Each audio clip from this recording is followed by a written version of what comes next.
I'm on an electrical kick tonight, guys. I am Jim Bob. This is Jim Bob Service, and I'm about to blow your mind.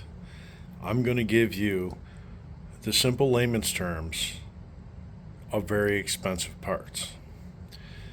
Have you ever taken your car in and they say your mass airflow sensor is bad or your oxygen sensor is bad? Everybody needs oxygen sensors because they go all the time. It's a very common thing. Don't worry about it. It used to be one back in the day. You had one oxygen sensor, and then they moved on to two oxygen sensors. You got an upstream and a downstream, and well, hell, now there's four. Well, next year maybe there'll be eight because it's a money grab. It's all part of emissions. Welcome to New York and California and whoever else. Okay, so I just want to explain to you how a sensor works. And I'm going to put this to you as simple as I can. And if there's guys out there that want to come at me and tell me I'm wrong, then come at me and tell me I'm wrong because I will shoot you down and then I'll prove it to you. But I'm going to make this very simple. There's sensors out there. Oxygen sensors can run from, you can go to certain places and get them for $40. You can go to a dealer and they'll charge you 150, 200, 300. Depends how many you need. Or a mass airflow sensor, those are very expensive too. Depends where you get them. But as far as quality and where you're buying them, it's all the same part. I mean, the build quality is different, but it's all the same part. I want to show you how they work. Let's go. So here we are. We're looking at a piece of paper. Okay? See this piece of paper. This piece of paper right here has a wire on it, and this wire is pretty much a piece of solder. It's like lead. That's what I'm going to use for my, I don't know, making of the video, I guess. So let's say this is your mass airflow sensor. Now the mass airflow sensor sits in the area where the air filter, sorry about that, where the air filter is taking air into the car. Okay, so it's air comes in the front of your car or wherever it's sucking it from. It goes through the filter and then it goes through the mass airflow sensor. Okay, that sensor is just placed in the air before it gets to the engine. What that is doing is measuring airflow. That adjusts your fuel, that adjusts timing, all the kinds of things that are going on in your engine. Now, it sounds really technical and it sounds really expensive and it sounds really impressive, but this is how it works. So, if this is your mass airflow sensor, okay, I can't even pick it up because this wire's too small. Let's say this is your sensor. And let's say that air is flowing from the camera towards the door. Okay?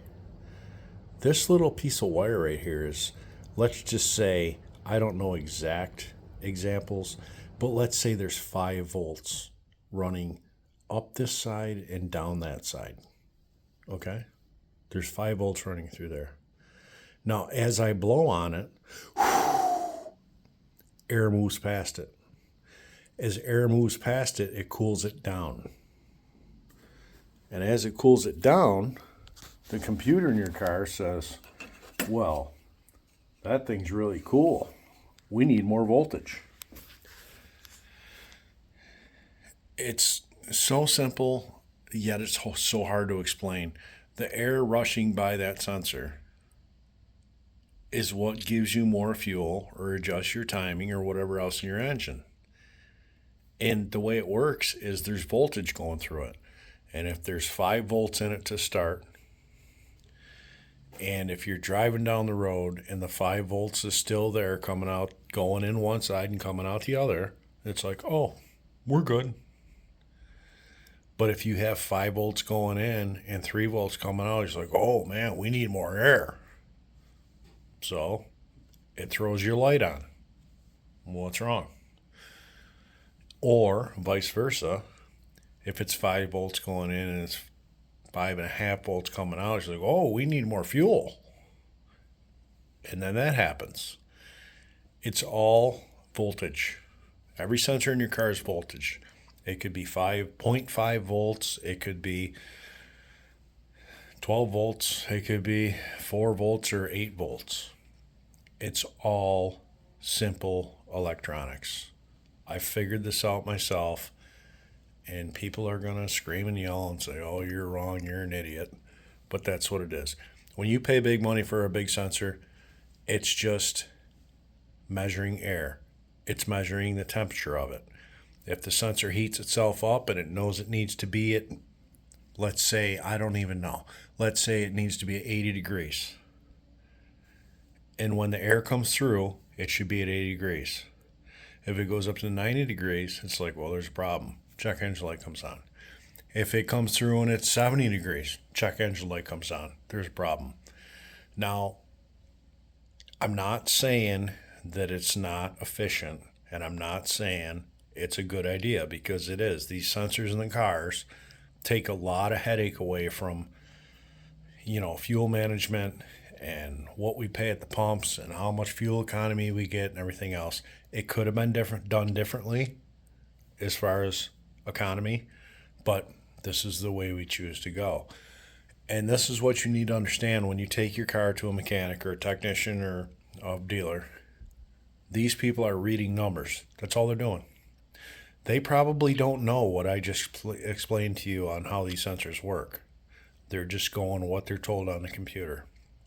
So a lot of times it falls back on old school knowing how an engine works to figure out what sensor it is and what's wrong. Because if one sensor says, I don't feel good, there's about 4 more in line that are probably going to go, yeah, we don't feel good either. And by the end of the day, you got a $4,000 bill. I don't know what to tell you. I just want to break it down for you because I'm on electronics tonight at Jim Bob Service. And I know I'm just a dumb guy that plays with lawnmowers, but that's the truth. You want to hit me up and come at me, bring it. Have a good night.